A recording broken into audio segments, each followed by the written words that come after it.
Let's take a look at two platforming games for the NES, Chip 'n Dale Rescue Rangers 1 and 2.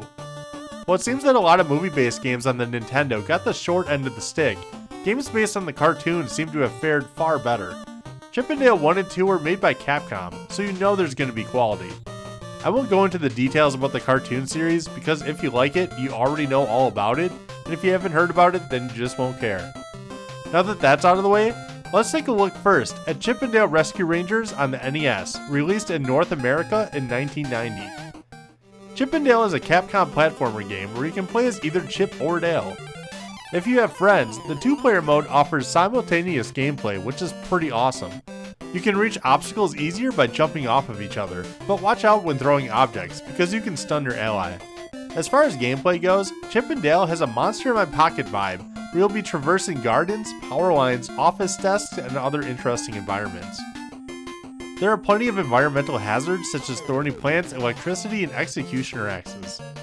The enemies vary from other mice, robot dogs, space aliens, and other weird things. I can't remember if these enemies were based from the show or just creative freedom from the developers. One gimmick that makes both Chip 'n Dale games different than other platformers is how you attack the enemies. There are things such as boxes, apples, or blocks that you can pick up and toss around to defeat them. Under most boxes that are hanging out throughout the levels are flowers and stars. Collect 50 flowers or 10 stars and a 1-up appears that you can grab. I wouldn't recommend spending all the time to look under every crate in the game, but the flowers out in the open are easy enough to collect. At the end of each level is a boss, and they range in difficulty from easy to extremely easy. Unfortunately, they're probably the weakest part of the game. The bosses in both Little Mermaid and Barbie are far more challenging. They all have a weak point that you can throw a ball at, a projectile to dodge, and only a few hits to finish. One cool aspect of Chip 'n Dale 1 is the choose-your-own-adventure style of the overview map. While there's not like a million levels like in Mario 3, there's enough to warrant a couple different playthroughs if you're looking for some replayability value. While the bosses are super easy, the levels at least provide a little challenge. NES gamers typically call Chip 'n Dale one of the easiest games to beat on the console, but personally it took me a couple tries to beat it. Try out Bugs Bunny's Birthday Blowout, Wacky Races, or Felix the Cat if you're looking for idiot-proof games. There are some obstacles that I believe will give you a few bumps in the road along the way. The last level can be pretty painful as well, because they throw all sorts of shit at you. The music of Chip 'n Dale 1 is all around pretty solid. I would say that there's one pretty great track and a bunch of pretty average ones. It's not Capcom's finest soundtrack, but not everything can be Mega Man.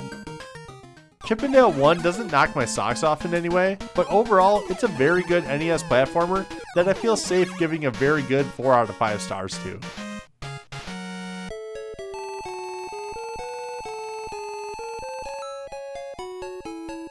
And about 3.5 years later, in early 1994, the sequel, Chip 'n Dale Rescue Rangers 2, was released in North America.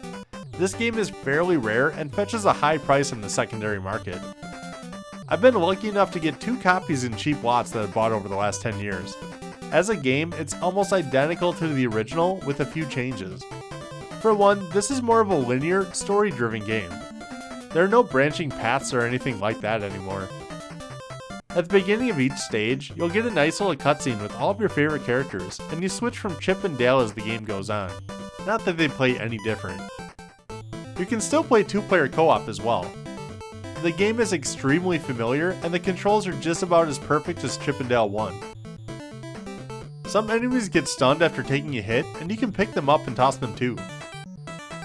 There seemed to be a bit more to the level design in terms of pits and vertical scrolling, as well as some fun background effects. The bosses are also much more interesting this time, each providing a little bit more challenge than the original game. A lot of them give you an uncomfortable amount of room to work with, which is a nice change in my opinion. The music is also as good as you'd expect from a late release Capcom game. I really like how the Western mining stage has some cool hillbilly tunes. The graphics are all a little sharper and nicer looking as well. I really have nothing bad to say about this game. You could say that it's too easy, but these types of games made for a great rental back in the day where you only had a day or two to play. If you can get your hands on this one for a reasonable price, it's a great addition to the collection. I'd give Chip 'n Dale Rescue Rangers 2 a very great 4.5 out of 5 stars.